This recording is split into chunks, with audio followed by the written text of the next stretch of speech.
Ladies and gentlemen, welcome back. We will start this session with the discussion 1, update from Asia Pacific Precious Metals Market. This session would be moderated by Mr. Albert Cheng, CEO, SBME. The speakers joining this discussion are Mr. Iskander Smeronger, Deputy for Macroeconomic and Financial Coordination, Government of Indonesia, Mr. H.T. Kang, Vice Chairman, Vietnam Gold Traders Association, Vietnam, Mr. Ermin Sion, Advisor, Federation of Goldsmiths and Jewelers Association, Malaysia, Mr. Thanarat Pasawangse, CEO, Hua Sang Heng, Thailand, Mr. Lu Shi Tong, CEO, PNJ JVC Vietnam, Ms. Jennifer Haryanto, CEO, SKK Jewelry, Indonesia. Please note there will be a question and answer session at the end of the discussion, so keep your questions ready. You may raise your hands, we will come over and we will take your questions. Request all those who have joined online to share your questions via the chat box. Within the available time, we will try to take as many questions as possible. Before I invite the chair and the speakers, we would like to play a special address from Mr. Iskander Smeronger, Deputy for Macroeconomic and Financial Coordination, Government of Indonesia. May I request? Good morning. First of all, on behalf of the Coordinating Ministry of Economic Affairs, I would like to thank Mr. K.L. Yap, Chairman Singapore Bullion Market Association, Mr. David Tate, Global CEO World Gold Council, Ms. Shakila Mirza, Executive Board Director and General Counsel, London Bullion Market Association, Mr. Nicholas Prepoli, General Manager ADC Bullion. Wish you are staying safe and healthy. It is a pleasure for me to deliver this keynote speech at the 2022 Asia Pacific Precious Metal Conference. Ladies and gentlemen, the global economic recovery from the impact of the COVID-19 pandemic is still ongoing. At the same time, rising geopolitical tension, especially from Russia and Ukraine conflict, have also accelerated the recovery process. Based on the IMF report in April 2022, this condition caused the projection global economic growth in 2022 to be corrected to 3.6% year-on-year, a decrease of minus 0.8% compared to the January 2022 report, which was 4.4% year-on-year. Amid this dynamic of global condition, Indonesia economic recovery has still accelerated, which can be seen from the achievement of economic growth in 2021, which was 3.7% year-on-year. Increases from the previous year growth of minus 2.1% year-on-year. And this optimism continued in the first quarter of 2022, which achieved 5.0% growth year-on-year. The value of Indonesia real GDP has even returned to pre-pandemic level, indicating that the momentum for economic recovery still continues. In the medium to long term, Indonesia needs to achieve higher economic growth to escape from the middle income trend. One of the strategies is structural reform that will promote sustainable economic growth by encouraging high-value-added export commodities and attracting global as well as domestic investment. As global investors' tendency to make gold a safe haven during uncertain time, this is a very good opportunity for Indonesia to optimize the growth potential Therefore, this is the right moment for Indonesia to establish a bullion bank. It will support the momentum of economic growth and development of the gold industry, optimizing the domestic value added, optimizing export, and developing alternative source of the financing. Particularly, the bullion bank will be the material center for the jewelry industry, so that the business process of gold trading in Indonesia will be more efficient. The support of the jewelry industry will be very beneficial for Indonesia, considering the fact that most of the world gold demand come from the jewelry industry, as much as 2,192.2 ton of worth 132.4 billion US dollar, or 52% of the total. The bullion bank will also optimize Indonesia's potential as the one of the largest gold producer in the world. To prepare the setup of a bullion bank, the government conducted various studies and discussions involving relevant institutions and authorities. Bank, company that have run the gold business, gold producer, and academic, and the Indonesian Gold Association. The study discussed various issues, including business aspect, regulation, legal basis, and the roadmap for the setup of bullion bank.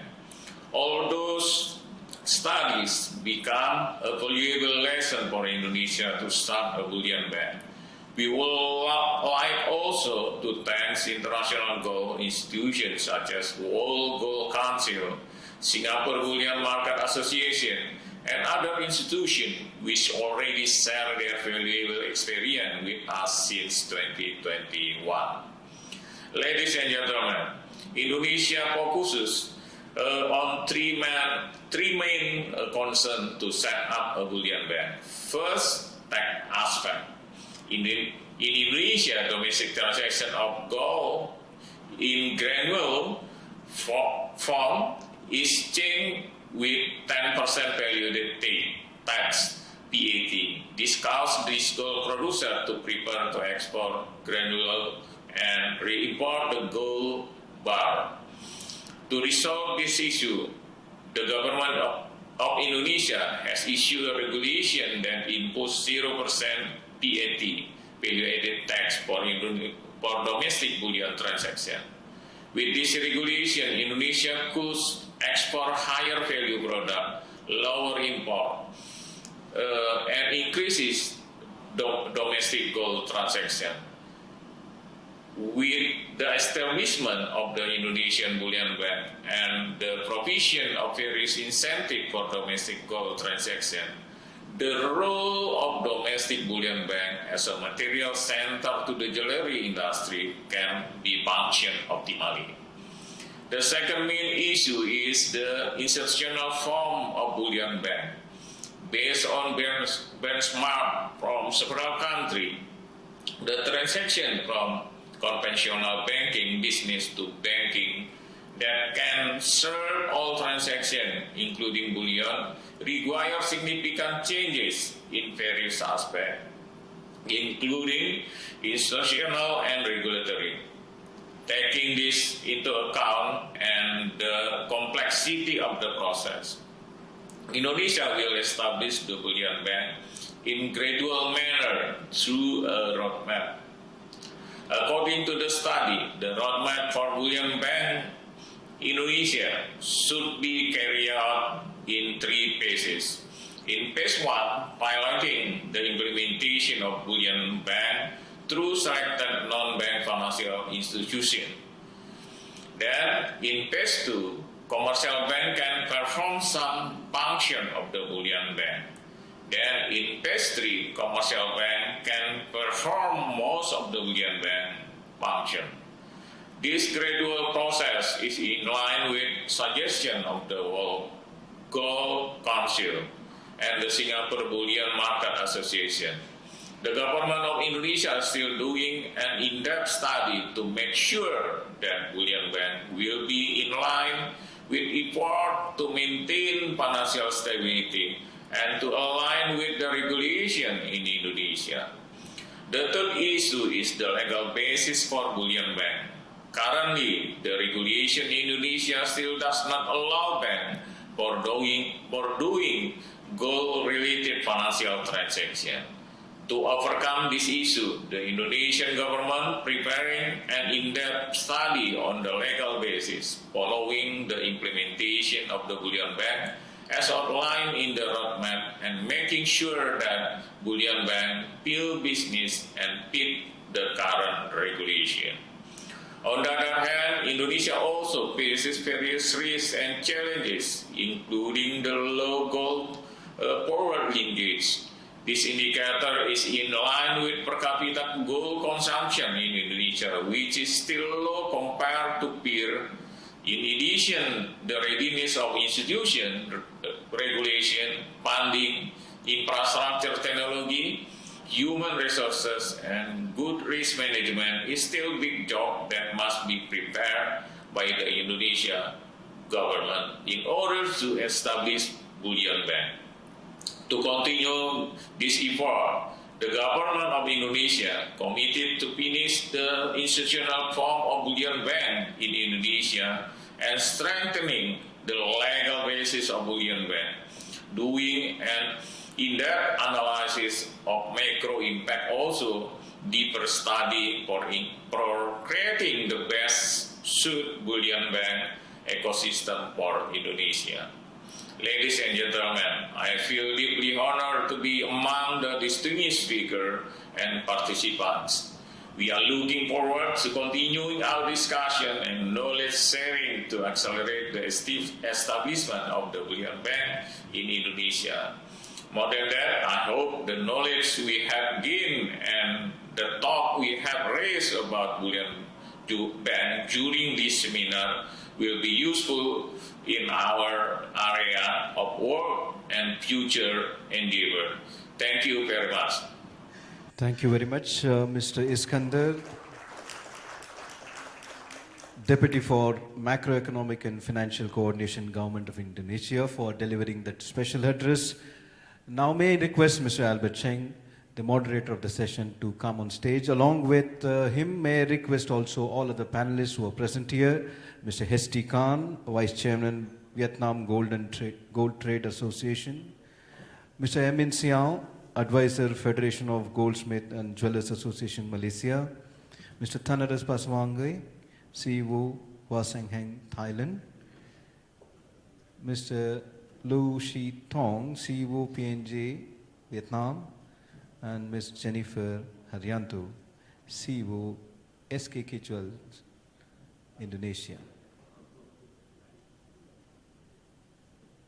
With this, I hand over the session control to Mr. Albert Cheng. Thank you. Good morning, everybody. Ladies and gentlemen, it's my honor to host this panel. Since the inauguration of the APPMC in 2017, I believe this panel is most liked by the delegates of the past event, and this provides fresh update from the most qualified player in each of the market from Asia Pacific, which is not found anywhere. In-person delegates can also have face-to-face follow-up meeting with them after this session to have more specific business discussion. Hence, I urge those participating virtually this time to participate in our conference in person next year. This year, we have invited the most representative person from Indonesia, Vietnam, Thailand, and Malaysia to give us an update of the market. I will introduce them one by one. First, if you have missed the early part of the video, I urge you go back when we put this up on website, you'll read it again, or you see it again. I'm very deeply indebted to have Mr. Iskandar Simoringa, Deputy Minister for Macroeconomic and Financial Coordination, government of Indonesia, who have just briefed us through a video message. In fact, he actually wants to come, but he has other things, so instead he done a video message on the Indonesian vision and roadmap to establish an open gold market through setting up of bullion banks as the core to the market reform of the gold market, streamlining all stakeholders of the ecosystem and eventually connected with the regional and global market. He mentioned tax reform, removal of 10% VAT, piloting bullion banking business at non-bank institutions, then bullion banking at commercial bank, which may require changes to the current regulatory framework, etc. Ladies and gentlemen, the whistle has been blown. Those who are interested in the Indonesian market, are you ready? I have his transcript here in an official document. This is really a watershed changes for Indonesian market. We'll put this on the website later on, and please read carefully what they intended to do. There will be a lot of follow-up details from the ministry. Since we have started with Indonesia, let me ask my good friends, CEO from SKK Jewel, the fastest growing gold jewelry company in Indonesia with full-fledged operation from product development, manufacturing, distribution to brand building, Ms. Jennifer Haryanto, to tell us how the Indonesian economy was doing in the past 2 years and the most important reform on gold jewelry market on heritage, which will echo on the determination to reform at the government level. Without further ado, I would like to ask Jennifer to address us. By the way, Jennifer has just been honored as an honorary of the Forbes 30 Asia 2021 30 under 30. I mean, it's one of the honor for her to get it. Jennifer, the podium is yours. Okay, hi everyone. Hope this greeting finds you well. So thanks for having me today, and thanks SBMA for inviting me to share about Indonesia market, and thanks Albert for the introduction.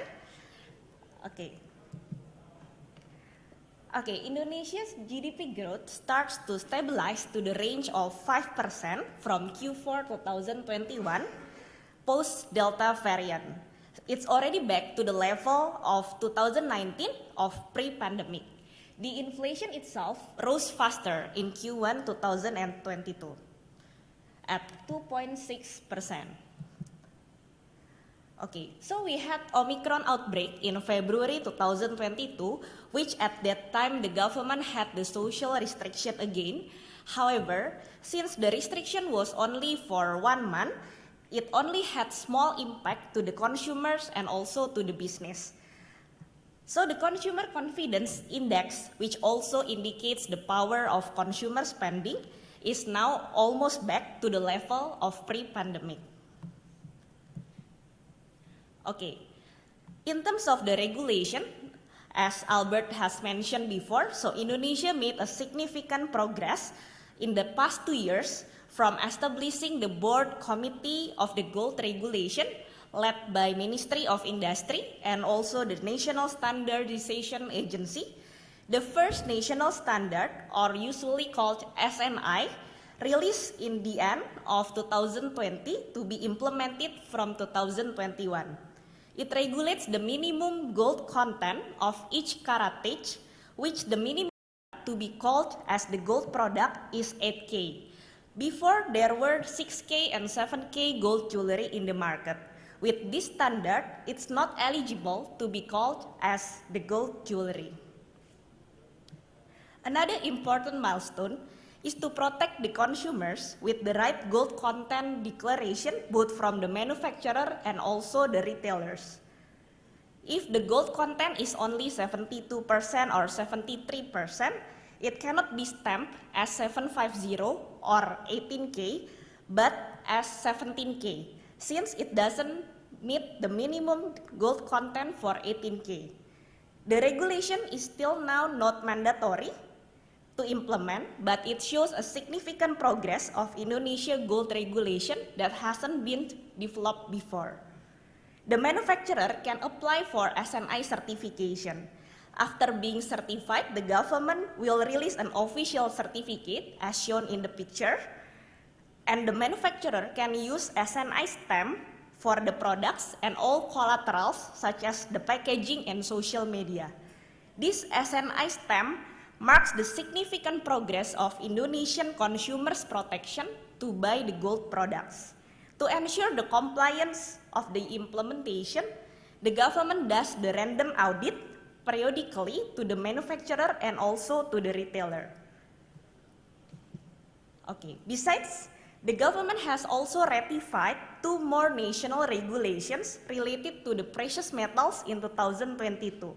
One is adopted from ISO for the ICP method standardization for determining the purity of gold, platinum, and palladium. Another one is the taste method for jewelry and related products from the precious metals and its alloy. That's all, the brief update about Indonesia today. Hope this can help to bring a better understanding of Indonesia this year. Feel free to reach me should you have any questions or inquiries about Indonesia. Thank you.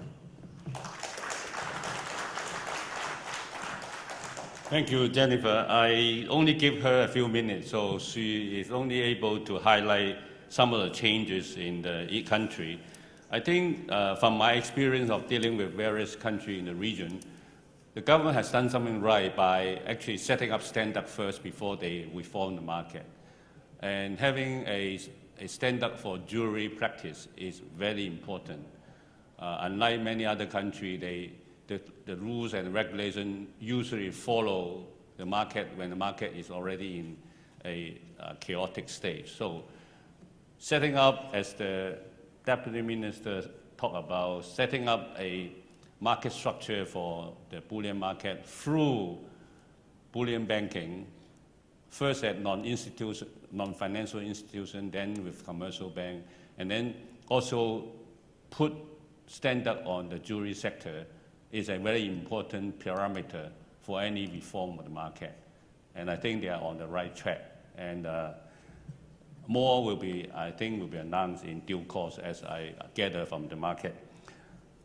Next, I would like to talk about Vietnam, which is, again, a very important market in ASEAN. It's a big gold consumption country and has a tradition and deep culture in using gold as a medium of exchange and store of wealth. I would like to ask my former colleague, longtime partner from Vietnam, Mr. Hun Jung Can, Vice Chairman of the Vietnam Gold Trader Association, to give us an update on what's happening in the past 2 years in terms of bullion flow, policy status, and what is his take in the immediate future for Vietnam. Mr. Can, please.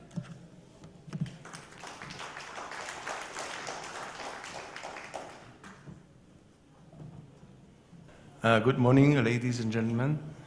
It's my pleasure and my honor to be invited by the APPMC organizer and particularly Mr. Albert Chen to speak at this important conference on the latest developments on the Vietnam gold market in the past 2 years and the first quarter of this year.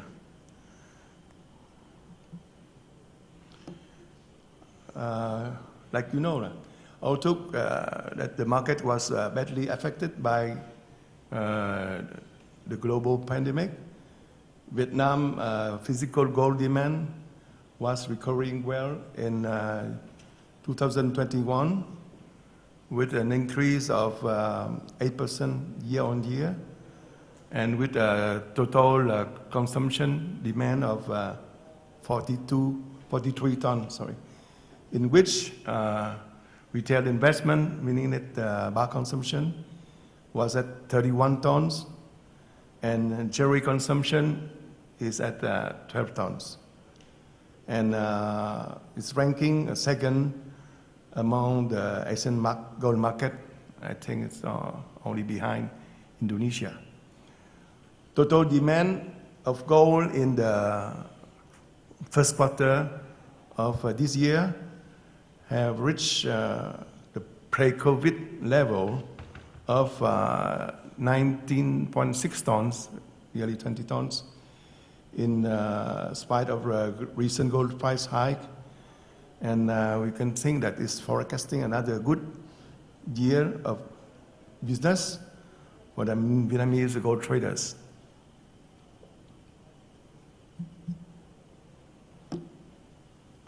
Now I want to talk more about the gold bar demand updates.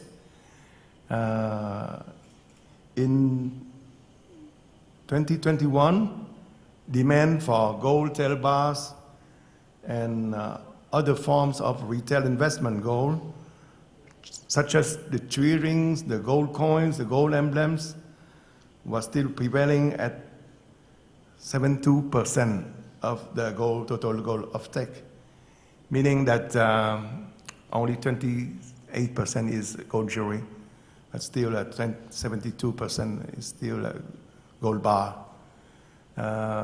This is a particularity of the Vietnamese market. When I first started work at the World Gold Council with Albert in 1995, at that time, gold bar is about 80%, and gold jewelry is 20% of the total gold demand. And of course, you know that in the world is reverse, meaning that 80% is gold jewelry and 20% is gold bar. And we estimate between me and Albert that I think that for next 5 years or 6 years, then we will see the ratio to be changed, meaning that back to like in the global demand, meaning that 80% gold jewelry and 20% gold bar. But right now, after 27 years, we see that the ratio have not changed so much, meaning that gold bar is still 72% and gold jewelry is only 28%. And another particularity of the market as SGC Dragon Tail Bar become rarer, while private investor demand remains strong. The sales premium in last year even reached the all-time high record of Vietnam Dong, 20 million per tael, meaning that equivalent to about $700 per ounce. So I think that this is the most expensive gold tail bar in the world. And right now, as I am talking to you, the premium have gone down a little bit, but still very high, meaning that right now as gold, international gold price is at 1850. Gold price in the SGC Tail Bar in Vietnam is still at 69.5 million dong, and the premium is estimated to be around $500 per ounce. Besides that, the other gold products of retail investment like Chi rings were also selling at a premium of Vietnamese dong 3 million per tael. So it's equivalent to $100 per ounce, with gold raw material illegally imported through the border trading, meaning that because of border smuggling, the premium is for the normal so-called retail investment products. It's also at a very high. It's $100 per ounce.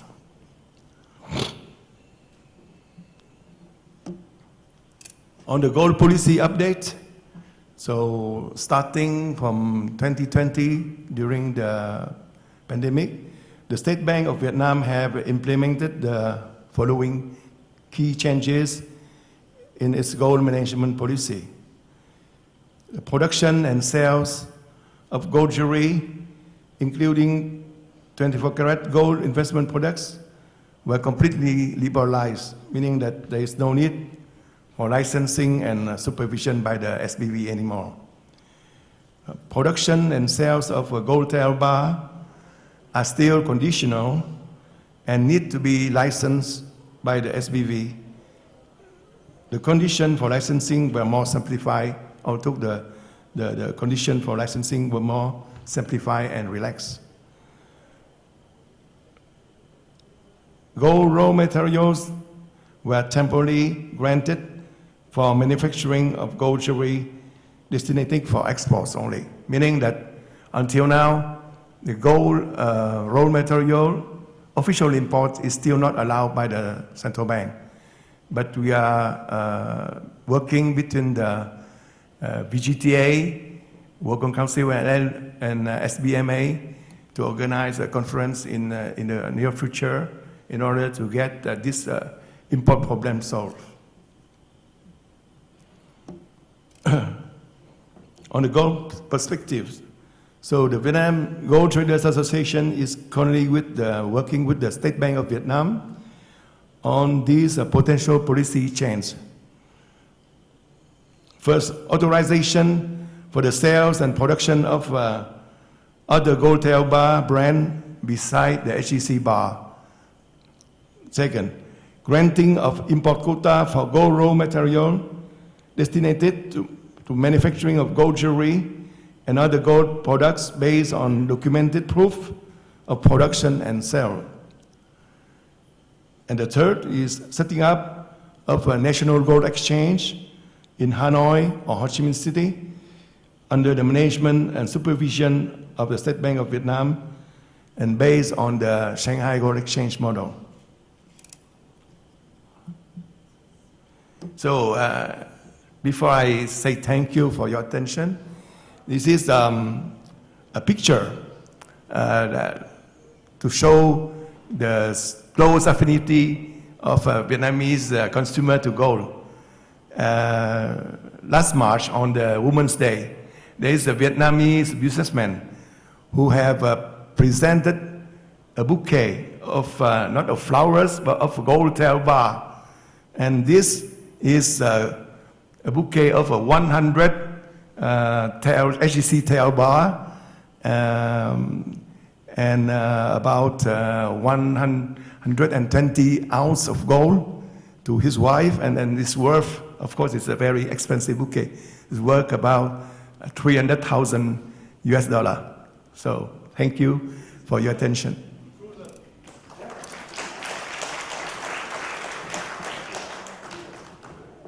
Thank you, Mr. Kan. From what we gather from his short presentation, that Vietnam is a very distorted market. The distortion was caused by the flow of gold is not properly flowing to Vietnam on demand basis. So as you have demand, there are parallel flow. So the parallel flow trigger, and you have to pay this crazy amount of premium, 700, 500, 100. I think these are all severe to the market. Regulators should take note of this and to try to find ways to harmonize this. As we heard earlier on that the Indonesian government is looking at ways to harmonize this. And I think eventually ASEAN will have a harmonized regional market. And SBMA is very much like to be the champion of pushing this forward to have a more harmonized regional market. But today we have another guest who has also been, the company has been in the market for as long as the market opening up.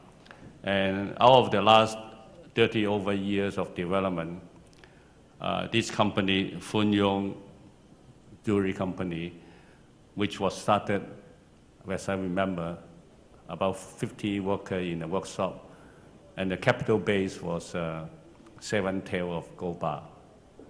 And now this listed company is over $1 billion US, listed in the Ho Chi Minh Stock Exchange. They started with 50 workers, and now they have employed over 6,000 employees. And every year they produce 4 million units of jewelry. And they have about more than 400 retail outlets. And heading up this operation is Mr. Lee Chuan Tong.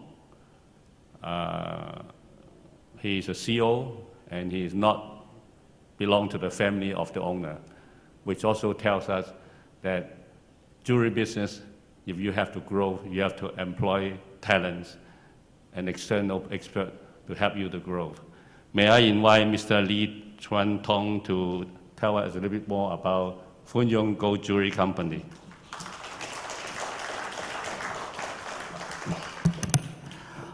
Good morning, everybody. It's a pleasure to be here again after 3 years, almost 3 years, yes. As a member of BMA, the only one from Vietnam. I'm my honor to share with you a little bit about the update of jewelry business in Vietnam, jewelry, different perspective. This is the picture that we planned for 2020 and 2021. Actually, for 2021. It shows that we are at the middle of the snow town, and we have to go on the mountain way. And that's exactly what happened to Vietnam jewelry industry during the last 2 years. You can see that by this time of last year, Vietnam fell into the pandemic outbreak, worst ever. In 2020, we are doing very well. In 2021, we just cannot control with the new variant of virus, and that's the reason why the whole market locked down from June to the early of October, and only the market only recovered fully in November. And this is the picture of what happened in Vietnam at that time. The strictly empty, strictly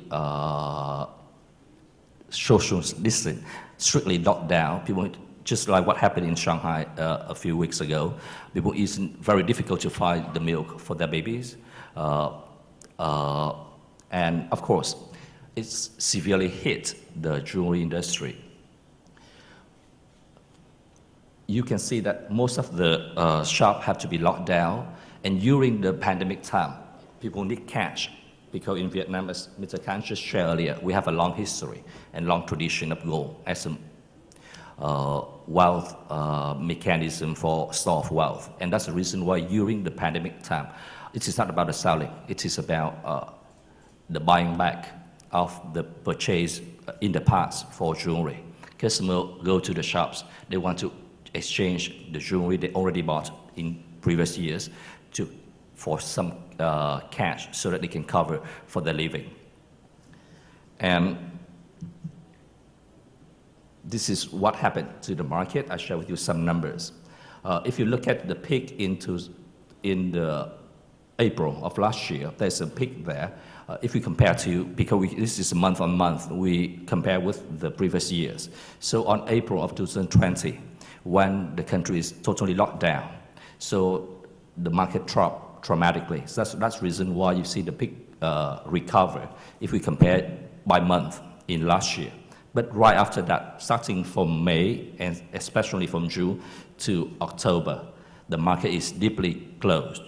And that's the reason why the total demand and also the revenue coming from the whole industry is dramatically dropped. The yellow line, it is the number we have from the Vietnam total retail sales. And the dark blue is the P&G number. And you can see that not only if we can, the middle line, Between the green, the dark blue and the yellow would be the line for the whole industry. We are thinking that we are growing about 3 times faster than the average growth of the industry. So the first message that I want to share with you is that the market actually going through consolidation during COVID time. The bigger players who can fulfill their promise to customers during the pandemic, who can afford for the cash flow so that they can buy back, become getting more trust. And many smaller players they have to face of the pressure.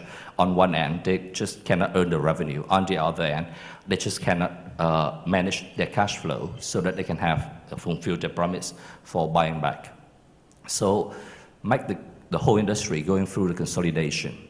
And after the COVID time, then the bigger players seems that we have more opportunity to grow, although the whole market is still slowly recovering. This is what we have, the picture for early this year. We can see that the market is still growing, but there is the more diversified and polarized in the market. For the customer in the mass segment, somehow they are losing their purchasing power for a while. I think it will recover by the end of this year.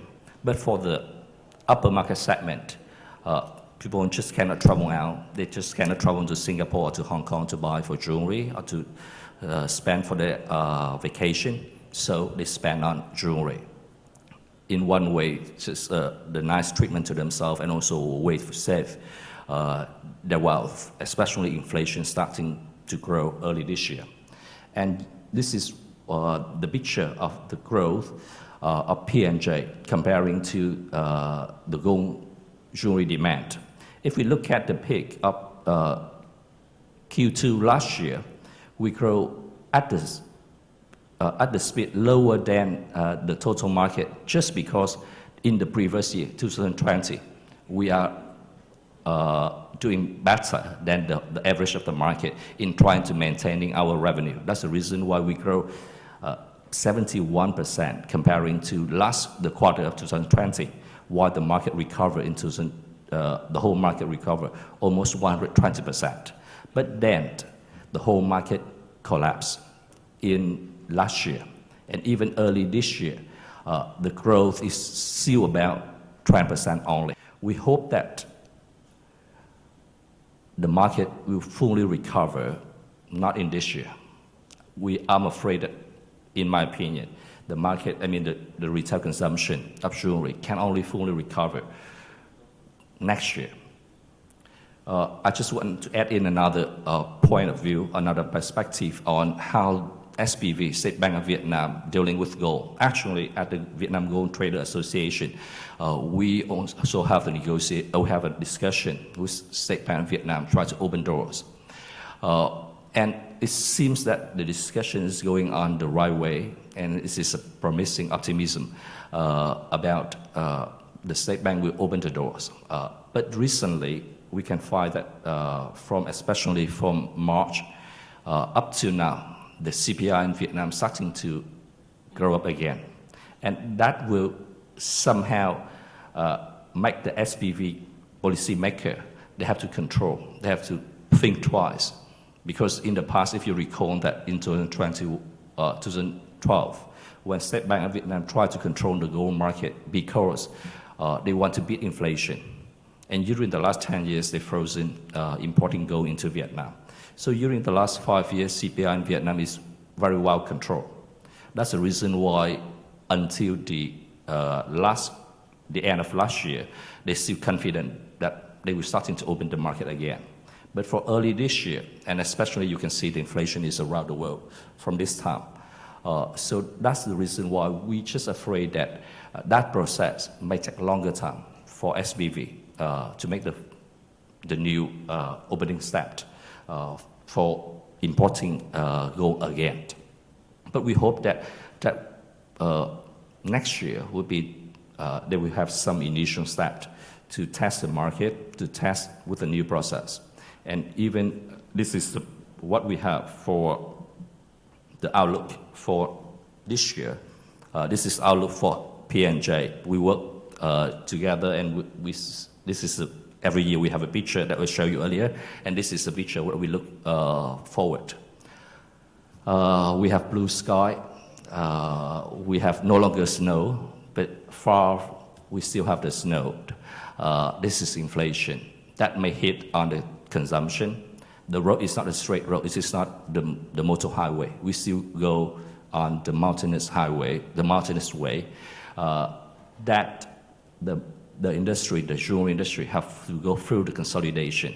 And it seems that the players who have faster reaction to the market, who have somehow refreshed and changed in the way they approach to the market, with the polarized of the customers become higher and faster, then they will take more market share. And until now, I'm afraid that many of our members in the association, the small players, somehow they're still in the frozen, in the sleeping position in the last 6 months, in the last 1 year. But they're not yet waking up. We tried our best to support each other, but that's where the market is growing for nowadays. Thank you very much. Thank you, Mr. Tong. The future is bright, it's blue, but the road is meandering, and there are snow in front of them, so it's not necessarily smooth. So next, I'd like to introduce Thailand. Thailand gold market has a long tradition. Hoa Seng Heng is one of the oldest franchise, started in 1951 at the Yaowarat area, which is the Chinatown area you're all familiar with. It's now into their 4th generation. The new generation has brought about a modern management approach to the traditional gold business and has updated with new products and with talent from other fields and expanded overseas with the help of the engagement of technology and external expertise. Mr. Thanarat Pasangmong is a low-profile person. I'm very fortunate to have convinced him to give us an update on the Thai market and his company. Over to you, Mr. Thanarat.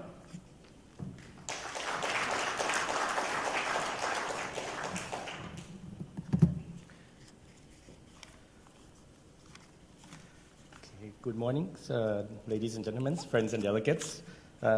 Thank you, Albert, KL, and AAPPMMC organizer and SBMA for giving me these opportunities to come and meet you guys after 2 years of absence. Like any other countries in the world, pandemic hits, and in Thailand, very similar to Vietnam, we see in the gold shopping area is very crowded, and once, just like the picture in Vietnam, a very quiet road, and no one come out to do business because our business in Thailand mostly rely on travelers, hotelings. As you can see, no one is able to fly. And at one time, in 2020, when we see the pandemic really hits and the gold becomes the main value of the safe haven, a lot of people have fled out to sell the gold to make their savings and make their livings, because you start seeing people losing jobs, pay cuts, and at the time it was quite scary for them coming out to the local gold shops, which scale up to 7,000 gold shops around countries, and you see up country where they start to run out of cash flow to give the payback for gold, and people actually come across the different province to Bangkok just to get their payment of gold. So that was an interesting picture where the social distance was in place, but you still a long queue in front of the gold shops.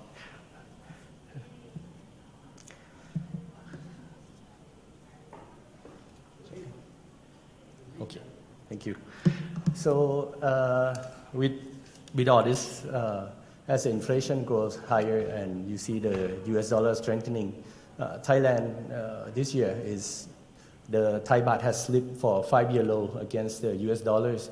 So in Thailand this year, the gold price still continue to rise and still set an all-time high price record. So over the last 5 quarters, it's still a net buy in Thailand, and we still see a lot of exporting from the first quarter is a net exporting of around 70 tons. And in the average the last 3 years, on the low end of the year, we'll have about average 100 plus tons, and on the good years, we have about 300 metric tons to be sent out. So in Thailand, the BEOT or the Bank of Thailand also prep themselves for this forthcoming of the weekend of the sliding Thai baht, as we rely heavily on the traveler, like I said. They on 2021, as you've seen, they were the fifth largest gold buyer, and at one time in 2 months they bought out 90 tons and make their holdings in the world at 6.29% of the gold holdings. So with all that fluctuation of the Thai baht, they're very worried about the exporter. They're very worried about the real business sector, because in Thailand, sometimes when with the high gold movement, the currency fluctuates quite a lot, and a lot of people are also selling off they're paying off their debt, the U.S. debt, and our country also rely heavily on the import of the energy and resources. So the Thai baht has slid quite a lot, and as you all know, as an emerging markets in the equity market also, a lot of people have invested in our stock exchange, and a lot of them have just profit taken and taken out the money. So the Thai baht has at the time slide quite a lot. So in the year of 2021, the Bank of Thailand decided to grant a license to a local Thai who would like to participate in U.S. gold trading platform. It's the first time that we can allow to trade gold in U.S. dollars in Thailand to prevent the currency fluctuations. And I think it's to open way for the local Thai to have a foreign currency deposit account so that they can later on stage themselves into the digital economy. So we took that first opportunity to be the first to offer the U.S. gold trade in Thailand. And it turns out pretty well and gradually being accepted in the local market, even though they are still more acquainted in using gold in Thai baht, because after the sell-off of the gold, they can pay off and be paid in Thai baht to use in their daily life. Besides that, we also have come to a stage where the technology advance that comes out of all this mess, and we find the opportunities that with the whole street closure, no one coming out, and the refinery offshore is closing, some of the flight is canceled. We are so worried about the business where people have trust with us over 70 years. How could they manage to liquidate their gold for money? And what if everything's stuck and they cannot do anything? What would happen to the whole market, the trust? So what we did is we took the advantage of that to launch an application which is called Go Now. Even though we have a mobile trading for over 10 years already under a different application, this application is the difference is that it is the first time in Thailand where the regulation is eased out a bit and allow us to do eKYC.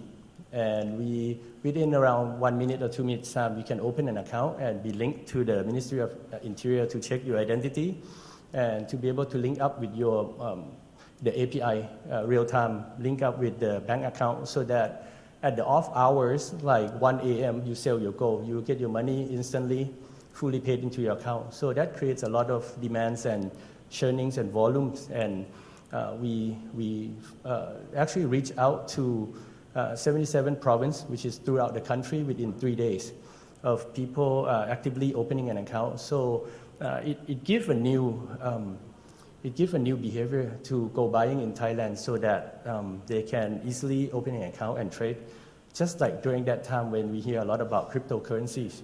So for us, I think it's in the old world and the technology is there, but we're waiting for the regulator to allow us to do such innovative stuff. Luckily, due to the COVID, when everyone is a bad time, gold is always have their chance.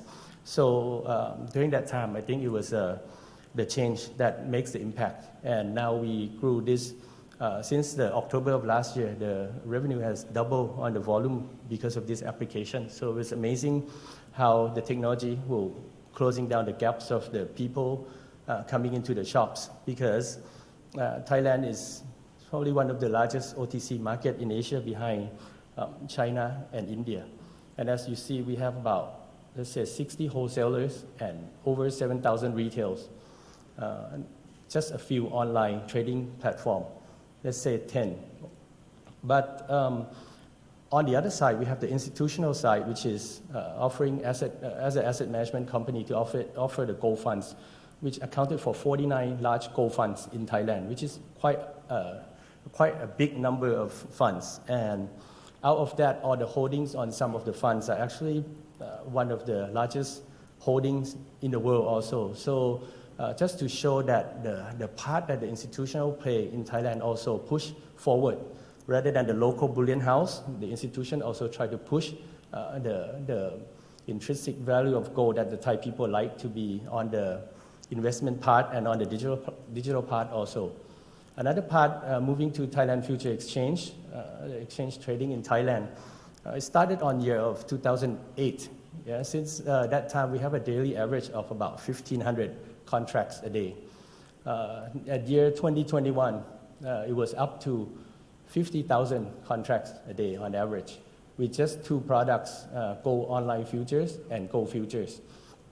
And at the first quarter of this year we already see over 57,000 on average day contracts. So just want to show you the pie chart also that over 50% of the market share in the Thailand Future Exchange is by the foreign investor and then the local institute. So it means that a lot of broker from overseas also sending in a lot of contracts to the liquidity pool of the Thailand Future Exchange.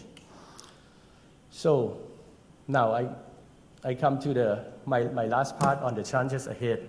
I must explain a little bit when we said that we talked earlier about the traditional part, the OTC market, but also in Thailand is a very fast and upcoming pace in terms of digital banking. Right now, about 90% of the people are on mobile, using the mobile banking.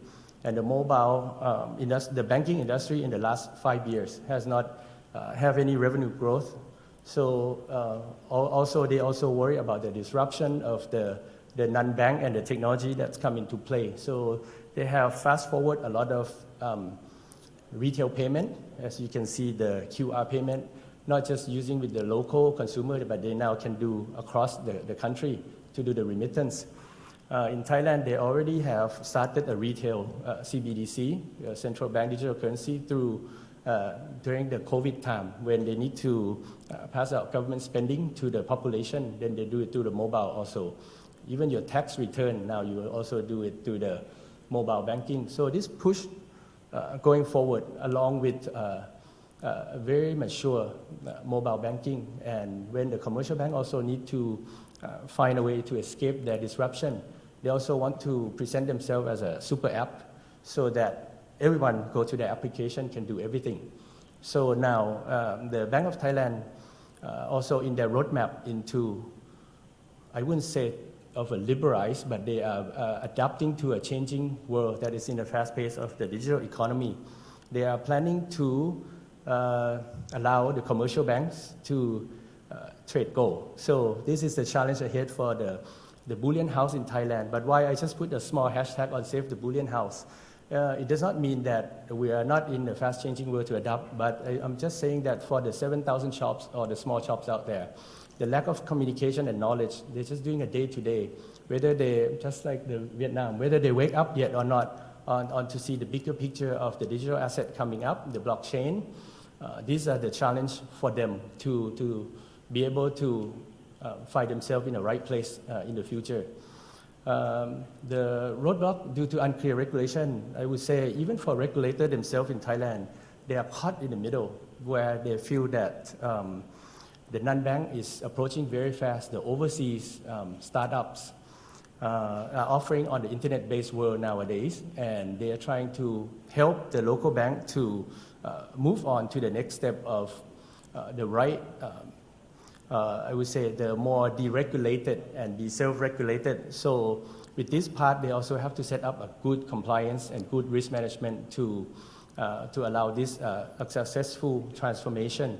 But to us as a non-bank and to a lot of startup companies, they say that you allow to get a new license. But whether the regulators, the deepness of the regulation, how much can the non-bank comply? That's the question that a lot of people have been asking at the moment. And I'm sure just to give another update, is also on the year 2017, the Bank of Thailand already started initiate a project called Internon, testing 8 commercial banks to do the wholesale CBDC, just to do the business together and also try the remittance money with the Hong Kong Money Authority. So going forward, I think we'll be talking more later on the digital assets. That is a challenge ahead, and how we plan to survive this changing world in the fast pace. So let me put this to a pause for now. Thank you.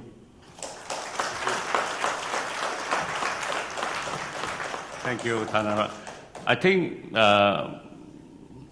with Thanarat opened up to talk about Wah Sing Heng and how they have transformed, and related to what are the changes in the current regulatory regime, and the depth and spread of this company actually symbolize how much growth it can be for an open economy like Thailand, which has adopted an open attitude to bullion market. I think both Indonesia and Vietnam have to take note that this is a path that you have to go through, and I am an advocate of keeping every stakeholders in the place. I mean, Bullion House has its role, while commercial bank also has a very important role to play as the regulator are more comfortable to deal with commercial banks. So how bullion bank or how non-bank financial institution get their involvement in the gold business, I think we should collectively look at how we should do it together. Next, I would like to invite my good old friend Ermin from Malaysia, KL. He's with the Pogong Jewelry, everybody knows, and advisor to the Federation of Goldsmith and Jewelry Association Malaysia. Malaysia, which is a most open gold trading and jewelry business, similar to Singapore, and it's a manufacturing hub in Penang and Butterworth. Both Malaysia and Singapore together suffer from this pandemic for 2 years. I know a lot of retail shop has been closed. In fact, I have invited a key player in Singapore to talk about Singapore, but unfortunately she cannot come, and she told me, we are suffer from the pandemic, but our business has not been affected because they closed down for a few months, but after a few months, people come back to buy. Pent-up demand never go away, and as Mr. Tong said, in the case of Vietnam, people go to branded jewelry. People trust those who has a reputation. So all in all, the business in Singapore for 2021 is actually better than 2020. So with this, I would like to invite Ermin to talk about Malaysia. Is it better or very better, very much better? No.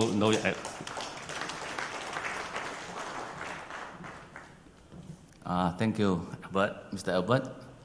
I also like to thank APPMC organizer for the opportunities to speak here again. I will have probably 5 minutes. Yes. I'll go straight to the presentation. Talking about the gold and jewelry market in Malaysia, what's happening in the last 2 years.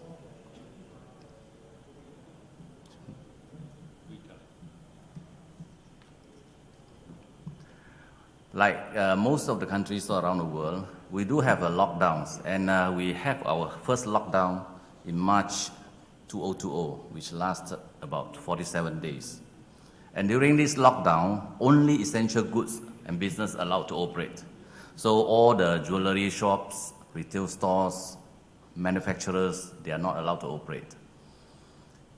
And the second lockdown was in August 2021, which lasted even longer, almost 77 days. And just like the first lockdown in 2020, the gold and jewelry shops and factories, they are not allowed to operate. So what happened during these 2 years is the government is quite caring in a way. So they do have some financial support packages for both the citizen as well as some SME companies. The first financial package was launched in March 2020, which amount to about RM ringgit, about 250 billion. They call it a prihatin, which means caring and caring, something like empathy with the citizen for the suffering during the lockdowns. As the pandemic dragged on. Let me ask you a question. SKK Jewel is new in the gold jewelry business. They have started their brand not too long ago, but they belong to their parent company is actually a long-time jewelry player in Indonesia. So they spin out to do SKK Jewel, which is concentrate on gold jewelry, and a couple of years back, and now we heard about the government is going to open up the market and actually particularly benefit this gold and gold jewelry business. Do you have actually news about it and then you set this up, or is it a coincidence? And the second part of the question to you is, how are you going to take opportunity of this new development, and any plan that you can share with us about your company and about Indonesian market? Jennifer. Okay, so thank you, Albert. So when I came to this industry a few years ago, actually coming from non-precious metals industry, so the biggest opportunity that I identified of this industry is actually a white space one with unregulated market and also lack of supply chain infrastructure. So as a latecomer, as Albert mentioned before, so because our company is the newest in the market, so basically the first thing first that I did is actually to sit on the board, on the government board, to work together with the government to pioneer and cook the regulation of the gold industry. So starting from the most fundamental one, which is the gold content. Before joining or establishing SKK Jewel, so there is really like unregulated market with the gold content of the gold jewelry in the market is actually not standardized. So you can find, let's say, the gold jewelry products with 750 stamp, but the actual gold content is actually below that 750. So basically, this is not just a game changer and also the success driver why our company as the newest comer can grow very fast even though in the pandemic situation, but also the legacy that I want to set up and leave for this industry. With now the government starts paying attention of this industry and also building the supply chain infrastructure such as like bullion bank, actually we are more than happy to support since it will accelerate the industry growth and also bring the industry to a higher level. So I think it's a very good sign for Indonesia market, not just for our company, but also for the industry in general, to have very strong support from the government and also the more regulated market. Yes, I think all of us know that Indonesia is notorious for undercarriage jewelry, and when I was in Indonesia 2 years ago and met up with them, and they talk about that they want to do gold jewelry but want to do it properly and want to be regulated, and now you see that government come out with the right kind of regulation. I think that's the path that we have to set whenever we have to look at a development of market. Rules and regulation standard has to be set before a market can further develop. And just now we have heard about Vietnam is on the urge to do something. I mean, we heard about this for many times. I hope this time is real and that Vietnam is really getting on.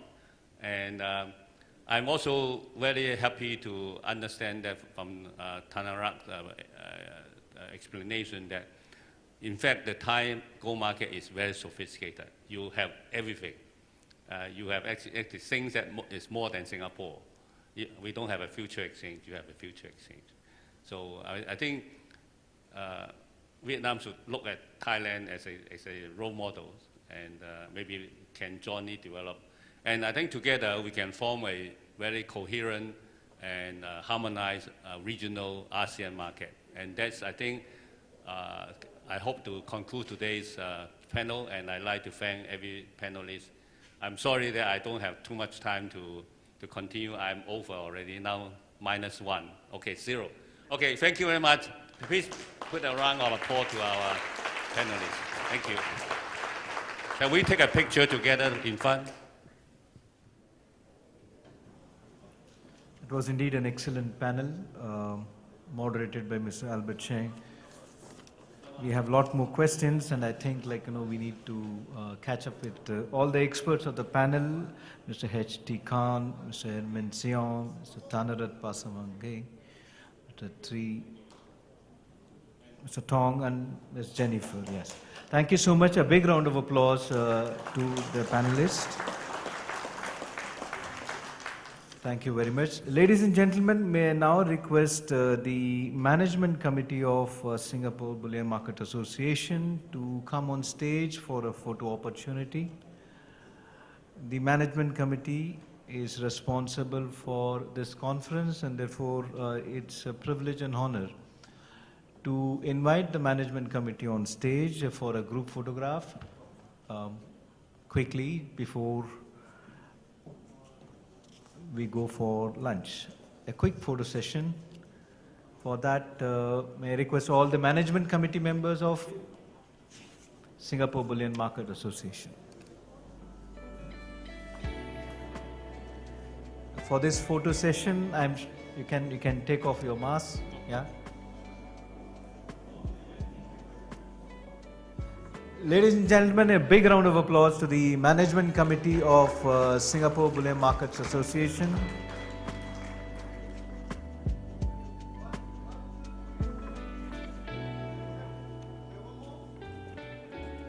It's because of their hard work, because of their determination, we are here today for 2022 Asia Pacific Precious Metal Market. Yes, yes. Yeah.